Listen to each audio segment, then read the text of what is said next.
the NFL trade deadline looming, there's a big name that Bears fans might want to keep their eyes on. Jonathan Taylor of the Indianapolis Colts, and you know what? It's not that far-fetched. When you look at what's going on with the Colts right now, there's a real chance they might find themselves in a tricky situation halfway through the season, especially considering their quarterback uncertainty with Anthony Richardson. If the Colts start the season poorly, say they're round 2-6 by the time the deadline rolls around, they might just start looking around at some valuable assets to flip for draft capital. And Jonathan Taylor would undoubtedly be one of those names that catches plenty of attention across the league. Now, let me make one thing clear here. The Colts trading Jonathan Taylor before the season begins would be ridiculous. He's an elite running back, someone who can single-handedly turn games around when he's at his best. But here's the thing, if the Colts season goes south fast, and trust me, there's a good chance they might start looking at their roster differently. The pressure will mount. The hot seat could start warming up under both the head coach and general manager, and new ownership could be tempted to hit reset altogether. When you have a top-tier player like Taylor and your team isn't going anywhere, getting something valuable in return before he potentially walks away for nothing starts making a lot of sense. So let's imagine that scenario for a second. The Colts are struggling, the quarterback position is still shaky, and Jonathan Taylor's on pace for another strong season, but stuck in a losing environment. Suddenly, teams who need a boost at running back might start picking up the phone. And yes, the Bears could easily be one of those teams. Right now, Chicago has a decent starter in Adree Swift, who is definitely serviceable and good enough to hold his own.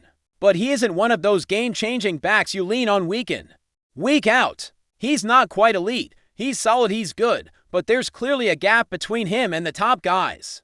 Behind Swift, the Bears roster has potential, sure, but nothing that screams reliability or star quality yet. Taylor instantly elevates that running back room, turning the Bears' ground game into a weapon defenses would genuinely fear. And this whole scenario isn't unheard of. Think back to when the Panthers decided to ship out Christian McCaffrey to the 49ers.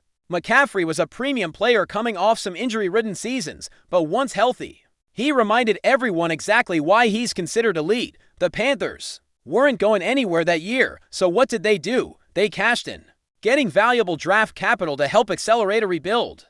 Now imagine the Colts deciding to do something similar with Taylor. It makes sense, doesn't it? Of course, the key here would be the price. And this is where things can get tricky. When you look at what the Panthers received for McCaffrey, a whopping for picks, including the data selections, you realize just how steep that cost can get. Would Jonathan Taylor command something similar? Honestly, probably not quite as high, but still substantial enough to make teams think twice. Realistically, something like a second-round pick plus maybe another day 3 pick could do it, and even that feels like a pretty rich offer for a running back nearing his 5th or 6th year in the league. But that's exactly the kind of aggressive move that could catapult a playoff hopeful Bears team into a real contender spot, and let's not understate the kind of player Taylor is. In terms of pure running ability, he's right there just below the absolute cream of the crop. The only running backs I definitively put ahead of him at this point are Saquon Barkley, when fully healthy, Christian McCaffrey because of his dual threat capabilities, and perhaps Derrick Henry, just because of how dominant he can still be. Taylor fits comfortably in that next tier alongside guys like Josh Jacobs, Bijan Robinson, and James Cook, players who can carry an offense on their back when needed.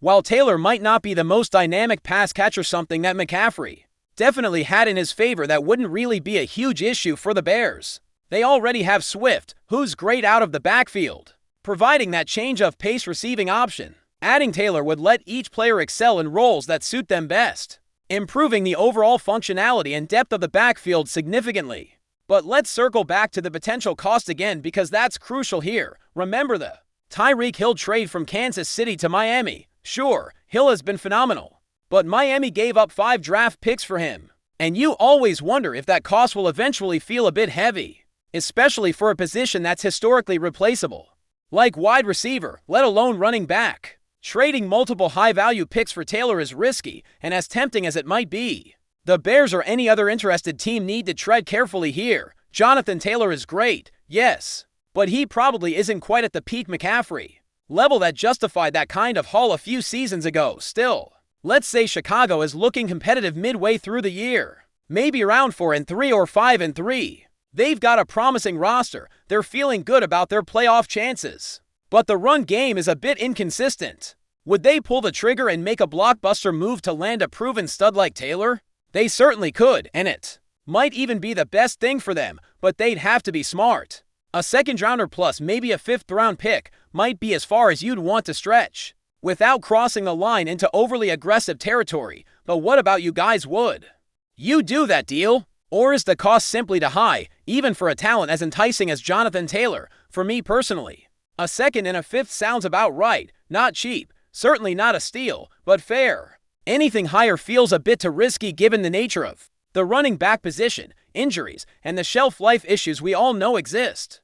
You want to be aggressive enough to help your team win now, sure, but you can't mortgage the future unnecessarily either. Another question I've been thinking about recently is the long-term outlook between the Bears and their longtime rival, the Green Bay Packers. Both teams have promising young cores, interesting coaching situations, and obviously, quarterbacks who hold their futures in their hands. Honestly, it might simply come down to which young quarterback you trust more. The Bears are banking heavily on Caleb Williams becoming a franchise cornerstone, while the Packers are hopeful Jordan Love can step into Aaron Rodgers' big shoes. If you ask me, it's close, but I'd probably lean Bears slightly, and not just because of any homer bias. Caleb Williams genuinely looks special, and if he lives up to even half of his potential, Chicago will be set for a decade. Yes, historically speaking, betting against Green Bay's quarterback situation hasn't been smart, but Chicago has a real chance to flip that narrative. Add in an innovative coach like Ben Johnson and a proven defensive mind in Dennis Allen,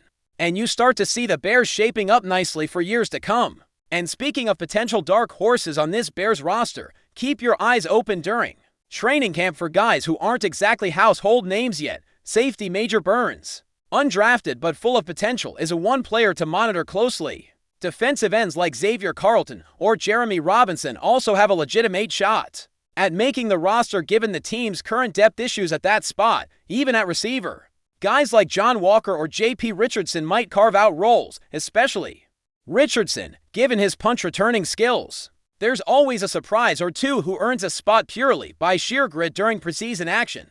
Lastly, let's talk briefly about some veteran defensive talent out there that the Bears could potentially tap into, like Von Miller. Now, Miller isn't what he once was. He's not someone you'd rely on to anchor your defensive line every snap, but he definitely still has something left as a situational pass rusher. Given his familiarity with Dennis Allen from their brief Denver days, he might be worth a flyer, especially at a reasonable price tag. He'd be a low-risk, potentially high-reward addition who could elevate the Bears' pass rush situationally. Now, I want to hear your thoughts. What price tag makes sense for Jonathan Taylor? Would you consider bringing in a veteran presence like Miller?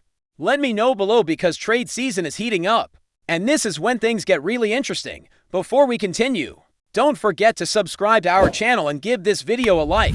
Your support helps us keep bringing you the latest updates on our Chicago Bears, and don't be shy, drop your thoughts on the news in the comments below.